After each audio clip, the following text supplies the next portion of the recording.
स्वयंभू, मनु और शत्रुपा की संतान का वर्णन तथा सती और वर्मा जी कहते हैं, नारद तदंतर मैंने शब्द मात्रा आदि सूक्ष्म भूतों को स्वयं ही प्रकृत करके अर्थात उन पांचों का परमश्रम परिमिश्रण करके उनसे स्थूल आकाश, वायु, अग्नि, जल और पृथ्वी की सृष्टि की है।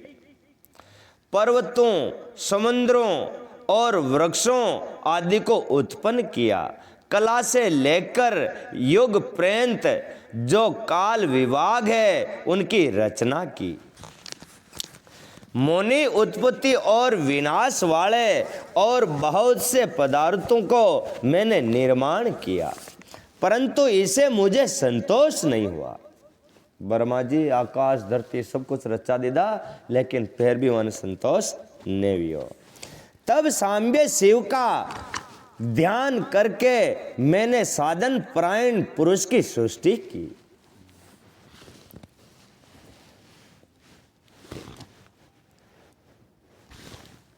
अपने दोनों नेत्रों से मरीचि को, हृदय से भृगु को, सिर से अंगिरा को और व्यान वायु से मुनि श्रेष्ठ पुलह को और उदान वायु से पुलस्त्य को और समान वायु से वशिष्ठ को, अपान से कुर्त्यु को और दोनों कानों से अत्रि को और प्राणु से दक्ष को और गोद से तुमको और छाया से कद्रव मुनि को तथा संकल्प से समस्त साधनों को, साधन कर्म को उत्पन्न किया है।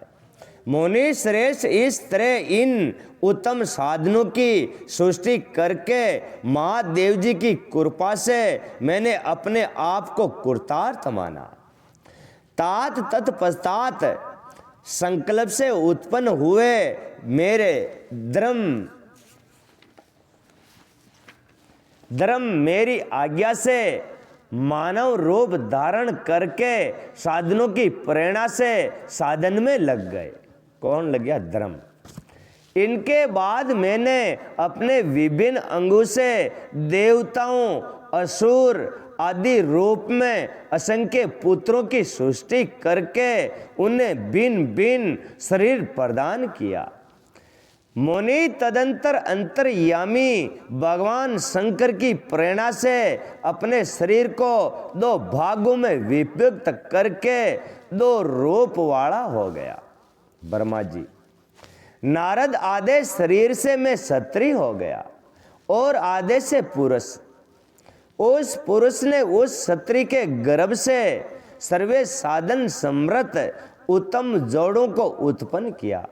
एक जोड़ो उत्पन्न की दो। उस जोड़े में जो पुरुष था वही स्वयंभू मनु के नाम से प्रसिद्ध हुआ।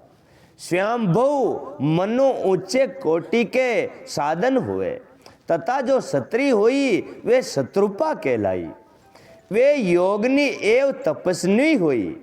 तात मुनि ने वैवाहिक विधि से अत्यंत सुंदरी शतरूपा का पाणी ग्रहण किया और उसे वे मैथुन जनित सृष्टि उत्पन्न करने लगे।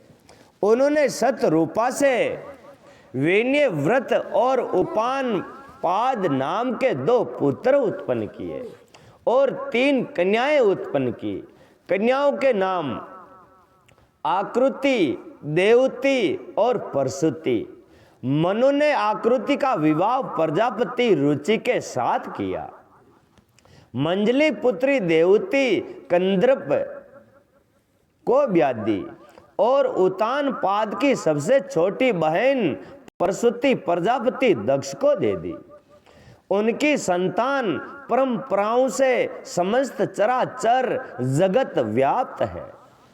रुचि से आकृति के गर्भ से यज्ञ और दक्षिणा नाम की क्षत्रिय पुरुष का जोड़ा उत्पन्न हुआ। यज्ञ के दक्षिणा से 12 पुत्र हुए। मुनि कद्रप द्वारा देवती को गर्भ से बहुत सी पुत्रियां उत्पन्न हुई। दक्ष के प्रसूति से 24 कन्याएं हुई। उनमें से सरदा आदि 13 कन्याओं का विवाह दक्ष ने द्रम के साथ कर दिया। मुनीश्वर द्रम की उन पत्नियों के नाम सुनो। सरदा, लक्ष्मी, दुर्ति, तुष्टि, पुष्टि, मेघा, क्रिया, बुद्धि, लज्जा, वसो, शांति और सिद्धि और कीर्ति। ये 13 कन्याएं, इसमें छोटी जो शेष 11 सुलोचना कन्याएं थी, उनके नाम इस प्रकार है। ख्याति, सती, संभूति, समृद्धि, प्रीति, समा, सनंती, अनसुया, ऊर्जा, सुहा, आप सुहा कराने आसवा, स्वा तथा सौदा। भृगु, शिव, मरीचि, अंगिरा, मुनि, पुलस्ये, पुलहे, मुनि श्रेष्ठ, कुर्तु, अत्रि, वशिष्ठ, अग्नि और पितरों ने क्रम से इन ख्याति आदि कन्याओं का पाणी ग्रहण किया। पितृ देवता ने पढ़निया कन्या। भृगु आदि मुनि श्रेष्ठ साधक है। इनकी संतानों से चराचर प्राणियों सहित सारी त्रिलोकी भरी हुई है।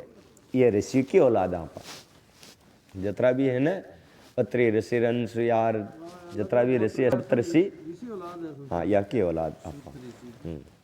राजा मनु और शत्रुपा सब फैली पैदा हुआ। जतरा है वर्ण का गोद का है।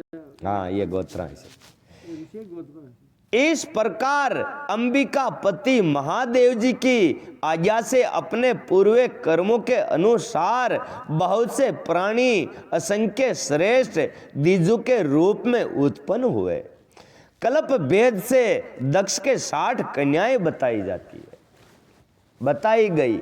उनमें से 10 कन्या का विवाह उन्होंने धर्म के साथ किया।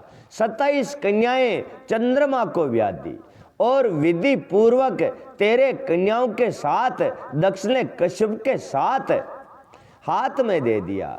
नारद उन्होंने 4 कन्याएं श्रेष्ठ रूप वाले तार्त, अनिष्ट, नेमि को ब्याह दी तथा भृगु, अंगिरा और कुशेश्वरों को 2-2 कन्याएं अर्पित की।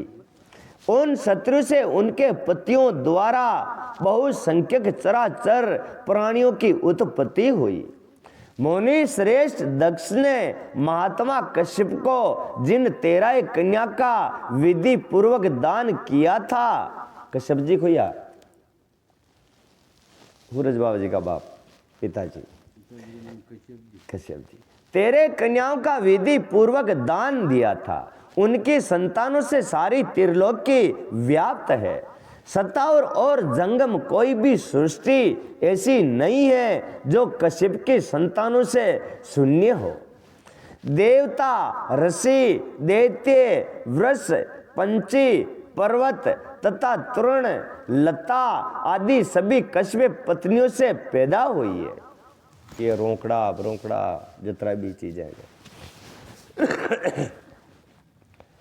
इस प्रकार दक्ष कन्याओं की संतानों से सारा चराचर जगत व्याप्त है। पाताल से लेकर सत्य लोक पर्यंत समस्त ब्रह्मांड नीचे ही उनकी संतानों से सदा भरा रहता है, कभी खाली नहीं होता। इस तरह भगवान शंकर की आज्ञा से ब्रह्मा जी ने भली भांति की सृष्टि की। पूर्व काल में सर्वव्यापी शंभु ने जिन्हें तपस्या के लिए प्रकट किया था तथा रुद्र देव ने त्रिशूल के अगर भाग पर रखकर जिनकी सदा रक्षा की है, वे ही सती देवी लोक हित का कार्य संपादित करने के लिए दक्ष से प्रकट हुई।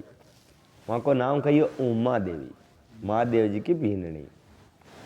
उन्होंने भक्तों के उद्धार के लिए अनेक लीलाएं की। इस प्रकार देवी शिवा ही सती होकर भगवान शंकर से ब्याही गई, किंतु पिता के यज्ञ में पति का अपमान देख उन्होंने अपने शरीर को त्याग दिया और फिर उसे ग्रहण नहीं किया। वे अपने परम पद को प्राप्त हो गई। फिर देवताओं की प्रार्थना से वे ही शिवा पार्वती रूप में प्रकट हुई और बड़ी भारी तपस्या करके पुण्य भगवान शिव को उन्होंने प्राप्त कर लिया। मुनीश्वर इस जगत में उनके अनेक नाम प्रसिद्ध हुए।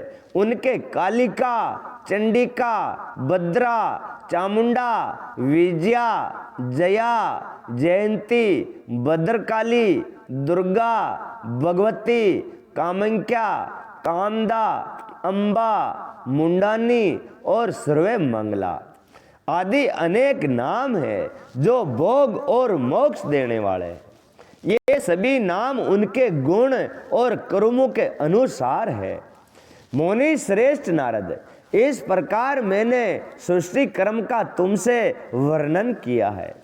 ब्रह्मांड का ये सारा भाग भगवान शिव की आज्ञा से मेरे द्वारा रचा गया है।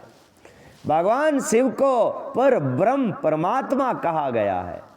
मैं विष्णु, मैं और विष्णु तथा रुद्र ये तीन देवता गुण भेद से उन्हीं के रूप बताए गए हैं। मैं मनोरम शिवलोक में शिवा के साथ स्वचंत विहार करते हैं।